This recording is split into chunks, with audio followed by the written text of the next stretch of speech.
আসসালামু আলাইকুম।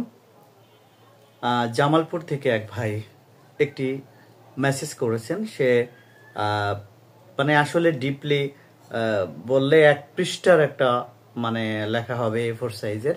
তো আমি শর্টসে বলি। সে পরিবারের বড় সন্তান, অনেক কষ্ট করে তাকে বিদেশে পাঠানো হয়েছে। এখন তার আরও 2 ভাই আছে এবং আরও 2 জন বোন আছে। তা এখন ইনকাম করার মতো তার বাবা এবং এই বড় সন্তান। তো এখন বিষয়টা হচ্ছে তার পরিবার থেকে প্রেসার দিচ্ছে যে তাকে বিয়ে দেওয়ার ব্যাপারে। ওকে, তো সে 2 বছর হলো বিদেশ এসেছে। এখন বিয়ের জন্য তারা খুব পিড়াপিড়ি করছে, তার মা বাবা এমনকি আত্মীয় স্বজন। তো এমত অবস্থায় সে পরামর্শ টিভিতে একটি পরামর্শ চেয়েছে যে আসলে মানে কি করলে ভালো হবে।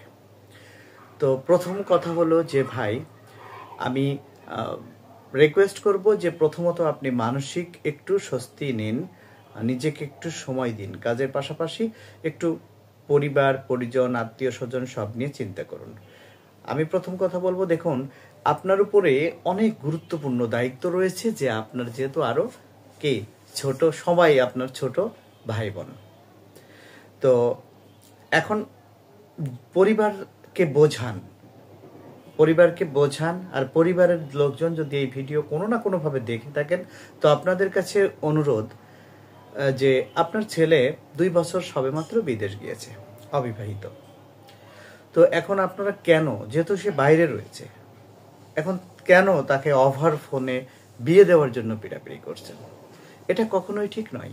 কারণ তার জায়গা থেকে তাকে মোটামুটি একটু স্টাবলিশড হতে দিন।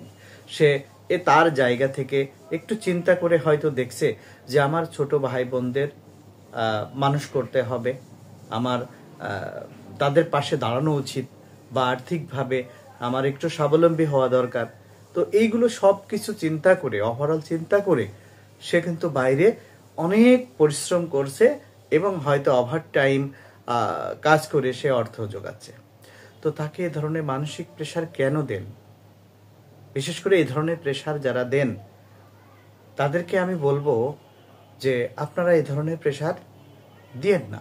কেননা ওই বেচারা বাইরে থেকে মা বাবা আত্মীয় স্বজন প্রতিবেশী বন্ধু বান্ধব সবার ভালোবাসা উপেক্ষা করে, সবাইকে উপেক্ষা করে সে কিন্তু অর্থ উপার্জনের জন্য ছুটছে।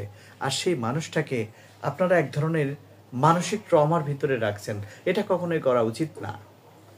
এটা আমি ওই ভাইকেই বলবো যে বিশেষ করে কখনোই এমন সিদ্ধান্ত মেনে নেবেন না। হ্যাঁ, আপনি আসুন, আপনি 2-5 বছর কাজ করে বাড়িতে আসুন এবং বাড়িতে এসে একবারে বিয়ে করুন, আর যাওয়ার দরকার নাই। এরপর একটা ব্যবসা বাণিজ্য করবেন পরিবারে, ততদিনে আপনার ভাই ব্রাদাররাও কিছুটা বড় হয়ে যাবে, তারাও বুঝতে শিখবে, পরিবারের ইনকামে তারাও কিন্তু কিছু না কিছু ভূমিকা রাখতে পারবে। এমন সময় বিয়ে করা উচিত। কিন্তু যে সমস্ত ফ্যামিলির মা বাবারা এইভাবে প্রেশার দেন, এতে কিন্তু তার মানসিক বিপর্যয় ঘটে। হ্যাঁ, ধরেন আপনাদের প্রেশারে সে বিয়ে করলো, কি হবে? আপনি বৌমাটাকে বাড়ি নিয়ে আসলেন, একটা মোবাইল তো কিনে দিতেই হবে, তাই না? মোবাইলটা কিনে দেওয়ার পরে আপনার ছেলে তো আর সবসময় তার সঙ্গে কমিউনিকেট করতে পারবে না। তখন কি হবে? কাজের ফাঁকে ফাঁকে হয়তোবা একটু সময় দিবে, একটু সময় দিবে না। তখন আস্তে আস্তে কি হবে? একটা গ্যাঞ্জামের সৃষ্টি হবে। হ্যাঁ, এবং তখন আপনার বৌমার সাথে সম্পর্ক খারাপ যাবে। তখন বৌমা সময় কাটানোর জন্য, কারণ সে তো বিদেশে আছে, বসে নেই, কাজ করতে হবে, সে তো সবসময় সময় দিতে পারবে না, সময় কাটানোর জন্য তখন অনেক বন্ধু জুটে যাবে।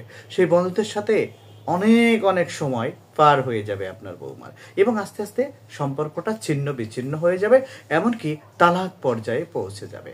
তাহলে দেখুন তো আমরা কি ভুল কাজটা করি। এরকম অহরহ হচ্ছে, এরকম অজস্র প্রমাণ বাংলাদেশে আপনি খুঁজলে পাবেন। এবং এই ভিডিওর কমেন্ট বক্সে যদি কোনো ভাই সুন্দরভাবে দেখেন, সে আপনার প্রতিবেশী বা আপনার পাশে এরকম ঘটনা ঘটছে কিনা একটু প্লিজ বলে যাবেন। তো দেখুন, আমার পরামর্শ বা আমার সাজেশন এটাই, যে সে যখন বাইরে থেকে আসবে তখনই বিয়ে করা উচিত, এর আগে নয়। ভালো থাকবেন, সুস্থ থাকবেন, আল্লাহ হাফেজ।